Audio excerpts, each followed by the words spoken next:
Kalau misalnya ingin membahas ilmu nasab, ilmu ansab, ya boleh saja. Tetapi mohon maaf, pergi ke Arab ke sana, 3 bulan, 4 bulan, 1 tahun, pelajari ilmu nasab dari pakarnya, dari ahlinya, baru membahas dan baru meragukan nasab orang lain. Assalamualaikum warahmatullahi wabarakatuh. Allahumma salli ala Sayyidina Muhammad wa ala ali Sayyidina Muhammad. Sahabat Kak Zeb dimanapun Anda berada, semoga Allah subhanahu wa ta'ala memberikan rahmat dan inayah kepada kita semuanya. Amin ya Allah ya Rabbal Alamin. Sahabat Kak Zeb, di sini ada sebuah video lama ya, tapi mesti saya upload video ini. Kenapa saya mesti upload? Karena ini untuk mengingatkan para mukibin dan mengingatkan para mukimad, agar mukimad itu sadar dan muhibin itu tahu. Ya, walaupun udah tahu ya muhibin. Tapi untuk mukimad agar sadar bahwa yang diikutin oleh para mukimad ini ternyata salah total. Kenapa saya bilang salah total? Karena ujug-ujug muncul langsung membuat tesis, mendadak jadi ahli nasab, kemudian membatalkan nasab orang lain. Itu kan tolol kalau begitu ya. Kenapa saya bilang seperti itu? Ya tadi, karena dia di mana belajar ilmu nasabnya, di mana belajar nasabnya, tempatnya di mana, kan nggak tahu. Kemungkinan beliau itu belum pernah belajar yang namanya ilmu nasab. Segitu gampangnya, silsilah yang sudah ratusan tahun ada, dengan gampangnya diputus sepihak oleh si ahli nasab dadakan itu. Jadi untuk para mukimad wajib tahu nih dan wajib simak, wajib dengarkan apa yang disampaikan oleh Syekh Muhammad Al-Fuli yang berasal dari Mesir. Beliau mengatakan, kok ujug-ujug jadi ahli nasab? Belajar dulu lah, datang ke Arab. Ya, datang ke Arab minimal 3 bulan mondok atau 4 bulan untuk belajar ilmu nasab. Nanti kalau jadi ilmu nasab, kalau udah bisa nih menguasai ilmu nasab, nanti dianggap ahli nasab, bukan nasab dadakan atau ahli nasab dadakan. Ya, seperti itu. Semoga para muhibbin tetap mencintai dan para mukimad semoga menjadi sadar akan petua-petua dari Muhammad Al-Fuli atau Syekh Muhammad Al-Fuli tadi. Mari kita simak bersama-sama. Alhamdulillah Al-Faqir menuntut ilmu di Mesir dan Alhamdulillah juga sudah berinteraksi dengan banyak orang dari seluruh dunia karena memang saya kelahiran sana. Dan ada satu hal yang sangat unik di Mesir. Saya hari ini ceritakan, teman-teman kalau ada yang ke Mesir bisa praktekkan dan coba sendiri. Dan hal ini bukan hanya di Mesir tetapi di hampir semua negara Arab. Pergi misalnya ke negara seperti Yaman dan jalan seperti biasa, di jalan kaki, kemudian pas ketemu anak kecil yang umurnya mungkin 8 tahun, 9 tahun, 10 tahun, tanya dia, "Eish aslak?" Ya, kamu asli mana? Kamu dari suku apa? Kamu dari keturunan apa? Antum bakal terkejut dengan jawabannya. Anak kecil umur 8 tahun, umur 10 tahun ini hafal silsilah nasabnya. Mulai ayahnya sampai Nabi Ismail, teman-teman. Masya Allah, hafal siapa ayahnya, siapa kakeknya, siapa buyutnya, siapa kakeknya, sampai Nabi Ismail. Luar biasa, Masya Allah. Kok bisa ya, teman-teman, anak kecil di negara Arab hafal semua itu? Kadang-kadang nama buyut aja kita nggak tahu, betul kan?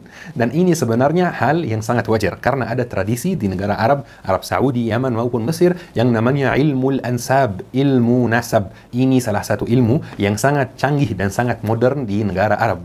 Kalau misalnya Jerman ilmu fisika, Amerika ilmu ini, kalau negara Arab itu ilmu nasab, ilmu ansab. Ilmu ini di sana benar-benar ada ahlinya, ada pakarnya. Sampai di negara seperti Mesir ini ada lembaga pemerintah yang namanya Darul Wathaiq Al-Misriyah. Orang Mesir bisa pergi ke sana, warga Mesir pergi ke Darul Wathaiq Al-Misriyah itu dan bertanya, saya tidak tahu kakek saya yang ke-8 itu siapa. Jadi nanti Darul Wathaiq melakukan pencarian dan ketemu kakek ke-8 kamu ini fulan, datang dari negeri ini atau memang mungkin pribumi Mesir seperti ini. Kemudian di Darul Wathaiq Al-Misriyah itu juga warga Mesir bisa dikasih silsilah nasabnya sejak 700 tahun, sejak 800 tahun dan sebelumnya juga. Dan dikasih syajaratul ailah, pohon keluarga, ya, siapa ayah, siapa kakek, kakek ini punya berapa anak, punya berapa istri, punya berapa saudara, semuanya dijelaskan dan semuanya tertulis dan tersimpan di Darul Wathaiq Al-Misriyah. Dan Darul Wathaiq Al-Misriyah itu ada juga di Turki, bukan hanya di Mesir. Al-Faqir Muhammad Muhammad Al-Fuli sendiri tahu kakeknya yang dari 700 tahun itu siapa, jejak hidupnya seperti apa,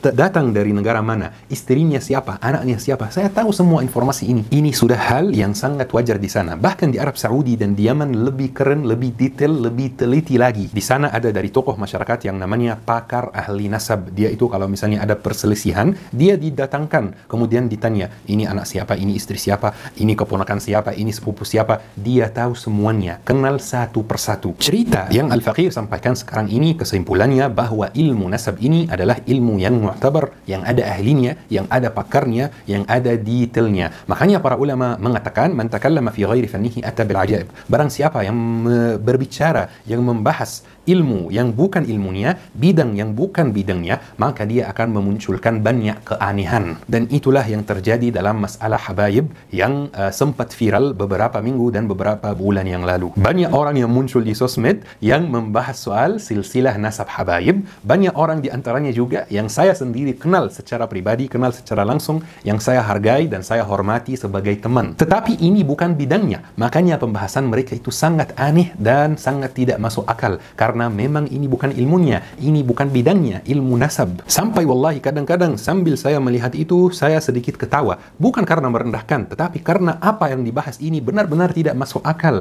Kalau misalnya ingin membahas ilmu nasab, ilmu ansab, ya boleh saja. Tetapi mohon maaf, pergi ke Arab ke sana, 3 bulan, 4 bulan, 1 tahun, pelajari ilmu nasab dari pakarnya, dari ahlinya, baru membahas dan baru meragukan nasab orang lain. Bukan membahas tanpa ilmu dan terlanjur dalam dosa qazf, dalam dosa caci maki. Dan ini sebuah pembukaan untuk menjawab pertanyaan, apakah habaib di Indonesia itu benar keturunan Rasulullah, benar punya silsilah nasab yang tersambung langsung ke Rasulullah atau tidak. Baik ya syabab, untuk menjawab pertanyaan ini saya juga ada satu cerita yang insyaAllah kesimpulannya bisa menjawab semua pertanyaan kita ini. Alhamdulillah, kakek saya di Mesir, kakek Al-Faqih Muhammad Al-Fuli itu termasuk orang yang bisa dibilang tokoh masyarakat dan atau bisa dibilang pejabat penting atau bisa dibilang saya nggak tahu istilahnya apa, tetapi pokoknya di tempat kerja beliau itu, beliau sangat disukai orang, beliau sangat terkenal dan sangat dihormati dan sangat dihargai oleh orang-orang sekitar. Ini bukan sombong ya, ini saya cuma menjelaskan tanpa memberi detail biar juga menjaga privasi keluarga di Mesir. Jadi setelah kakak meninggal dunia, saya pas umur mungkin 10 tahun, 11 tahun, kurang ingat, pokoknya masih kecil, saya sempat ke tempat kerja beliau, di mana beliau itu sangat terkenal ya. Saya iseng main ke sana, saya mau lihat-lihat saja. Pas saya mau masuk, kemudian ditanya oleh satpam, kamu ini siapa? Saya menjawab, saya Muhammad Al-Fuli, cucu Fulan Al-Fulani. Masya Allah, satpamnya terkejut dan satpamnya sangat senang. Langsung dikasih tempat duduk, langsung dikasih makanan, langsung dikasih minuman. Masya Allah, luar biasa. Bahkan yang lebih menakjubkan lagi, pemimpin baru tempat tersebut yang umurnya 60-an, yang juga merupakan orang yang sangat terhormat, yang juga merupakan tokoh masyarakat, dia turun dari kantornya untuk menyapa anak kecil yang umurnya 10 tahun dan tanya kabarnya. Luar biasa ya syabab. Ternyata pemimpin yang baru itu merupakan muridnya kakek saya. Kira-kira kenapa dia melakukan seperti itu? Kira-kira kenapa orang umurnya 60-an yang Masya Allah punya jabatan yang sangat tinggi datang turun dari kantornya dan menyapa, menghormati anak kecil yang umurnya 10 tahun? Jawabannya dengan sederhana, karena dia mau membalas kebaikan kakek dengan memuliakan, menghormati, menghargai keturunannya, dengan memuliakan cucunya. Satu pertanyaan lagi, apakah pemimpin tersebut sebelum menyapa saya, apakah dia berhenti dan bilang, oh,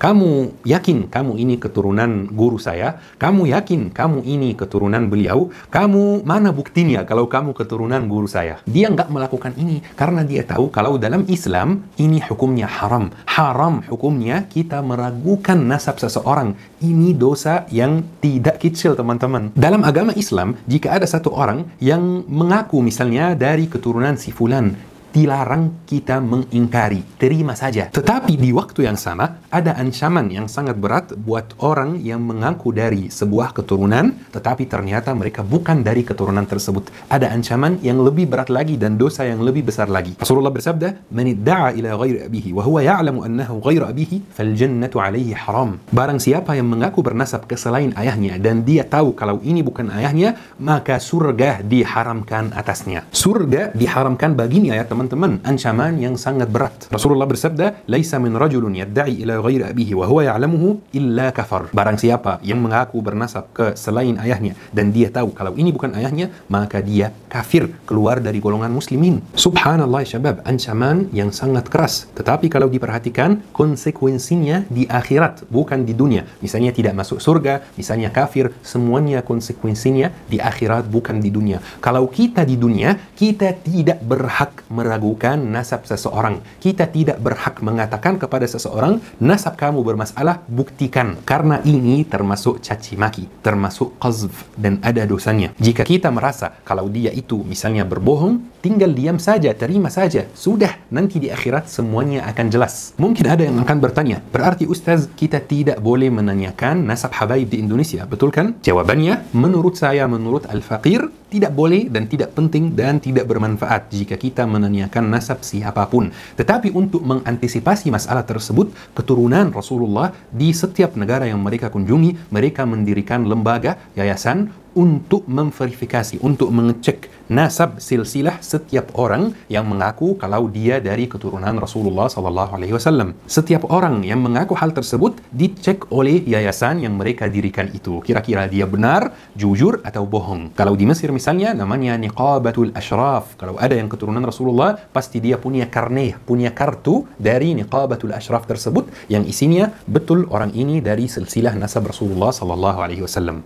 Kalau kita di Indonesia, ada Ar-Rabitah Al-Alawiyah. Ar-Rabitah Al-Alawiyah, ini fungsinya. Kalau benar Habib, benar nasabnya tersambung ke Rasulullah SAW, berarti punya surat, punya buku, punya karne dari Ar-Rabitah Al-Alawiyah. Karena Niqabatul Ashraf di Mesir dan Ar-Rabitah Al-Alawiyah mendatangkan pakar ilmu nasab, ahli ilmu nasab yang bisa menentukan ini anak siapa, ini kakek siapa, kakek nomor berapa yang pindah dari misalnya dari Yaman ke Indonesia dan seterusnya. Pakar, ahlinya yang menentukan. Sebagaimana jika dokter menentukan sebuah obat yang kita harus makan, kita tetap makan walaupun kita tidak tahu bahan obat ini apa, efek samping obat ini apa, walaupun kita tidak tahu setiap bahan itu positifnya apa, negatifnya apa, kita tidak tahu, tetapi kita tetap makan karena obat ini dikasih oleh ahlinya, pakar ilmu kesehatan. Dalam contoh soal nasab ini, juga nasab ditentukan oleh ahlinya, oleh pakar ilmu nasab. Maka kita tidak boleh meragukan kalau kita tidak punya ilmu dalam soal nasab ini. Jadi ya syabab, solusinya mudah untuk mengetahui ini Habib atau bukan.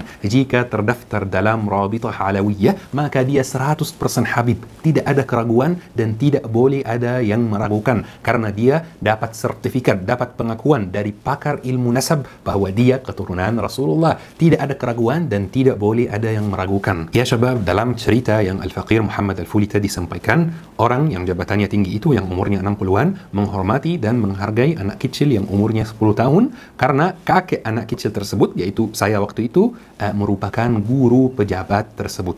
Masa kita tidak menghormati cucu dan keturunan dan anak guru kita semua? Cucu orang yang membawa kita dari kegelapan menuju cahaya Islam, cucu orang yang mengajarkan kita Islam, cucu orang yang akan mencafaatkan kita di hari kiamat, cucu orang yang menyebut kita dengan ahbabi, para kekasih saya. Masa kita tidak menghormati cucunya? Masa kita meragukan nasab cucunya? Masa kita menyakiti beliau dengan omongan yang seperti ini? Masa kita menyakiti anaknya, keturunannya dan cucunya dengan meragukan nasabnya? La ilaha illallah. Ya syabab, orang itu dihormati karena 3 hal. Setiap orang di dunia itu dihormati karena 3 hal.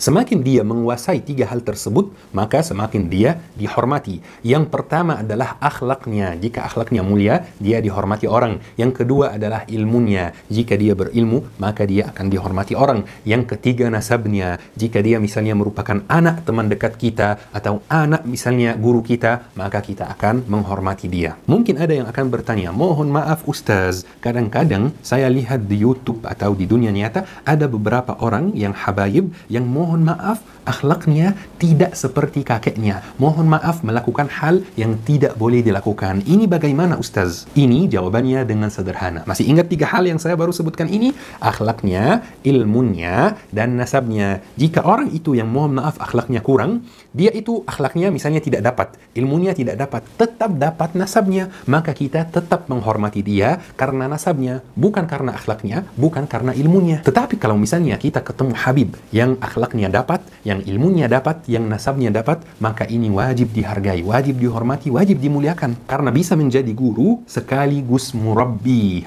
Jadi kita menghormati, tetapi yang penting tanpa ghulu, tanpa berlebihan. Menghormati tanpa ghulu, menghargai tanpa ghulu. Karena penyakit kita umat Islam di zaman ini adalah ghulu, berlebihan dalam segala hal. Kalau suka, sangat suka. Kalau benci, sangat benci. Padahal Imam Ali bin Abi Thalib mengatakan, ahbib habibaka hunan ma, asa an yakuna baghidaka yawman ma, wa abghid baghidaka yawman ma, asa an yakuna habibaka yawman ma. Cintailah orang yang kau cintai seperlunya, karena bisa jadi dia menjadi musuhmu suatu hari, dan bencilah orang yang kau benci seperlunya karena bisa jadi dia menjadi orang kekasihmu, orang yang kau suka suatu hari. Ini masalah kita teman-teman, masalah umat kita di zaman ini, yaitu ghulu, berlebihan, makan berlebihan, minum berlebihan, main HP berlebihan, nongkrong berlebihan, pamer harta dan kekayaan berlebihan, suka berlebihan, benci berlebihan. 50% dari masalah kita akan hilang jika kita menghindari sifat ghulu, sifat berlebihan ini. Jadi ya syabab, kesimpulan dari kajian hari ini insyaallah sangat sederhana. Yang pertama, kita tidak boleh meragukan dan membicarakan nasab seseorang kalau kita tidak menguasai ilmu nasab, sebagaimana kita tidak boleh membicarakan dan memberi nasihat dan merasa tahu semua dalam soal ilmu kesehatan dan obat-obatan kalau kita tidak menguasai ilmu kedokteran. Bahkan dalam undang-undang kalau kita memberi nasihat atau masukan terkait kesehatan dan ternyata nasihat ini merugikan dan kita bukan ahli kesehatan, ini bisa dipidana. Setiap orang itu ada bidangnya, ihtarimul takhassus, wajib menghormati bidang masing-masing. Yang kedua, meragukan nasab seseorang itu termasuk dosa dalam Islam. Jadi ayo kita menghindari dosa tersebut, dan termasuk dosa juga bahkan lebih besar dosanya untuk mengaku dari sebuah keturunan, dari sebuah keluarga, tetapi kita ternyata bukan dari keluarga tersebut. Tetapi ini konsekuensinya di akhirat nanti, di hari kiamat. Di dunia, selama kita masih di dunia, kita tidak boleh meragukan nasab siapapun. Nomor 3, semua orang itu dihormati karena 3 hal, karena akhlaknya, karena ilmunya, karena nasabnya. Jika dia menguasai 1 saja, kita hormati juga. Jika dia menguasai 2, kita lebih hormati, lebih hargai. Apalagi kalau dia menguasai 3, pasti dia orang yang kita bisa mengambil ilmunya, mengambil akhlaknya. Masya Allah. Yang keempat, awas dari ini, awas dari lidah ya syabab, karena lidah ini bisa membawa kita ke surga kalau kita banyak berzikir, kalau kita banyak bicara yang baik, kalau kita banyak baca Al-Quran, dan na'udzubillah bisa membawa kita juga ke neraka kalau kita meragukan nasab fulan, kalau kita membicarakan kejelekan dan keburukan fulan. Na'udzubillah, na'udzubillah. Semoga insyaAllah kajian hari ini bermanfaat dan mudah dipahami. Semua pertanyaan, semua kritik, semua masukan dipersilahkan. Yang penting dengan bahasa yang sopan, bahasa yang tidak menyinggung siapapun. Tidak boleh kita memberi kritikan yang mengandung misalnya caci maki, yang mengandung bahasa yang kasar, yang mengandung hal yang menyinggung orang atau kelompok. Dan komentar-komentar yang seperti ini akan dihapus oleh tim. Mohon maaf jika ada kesalahan. Subhanakallahumma bihamdik, asyhadu an la ilaha illa anta, astaghfiruka wa atubu ilaik. Syukran. Wassalamualaikum warahmatullahi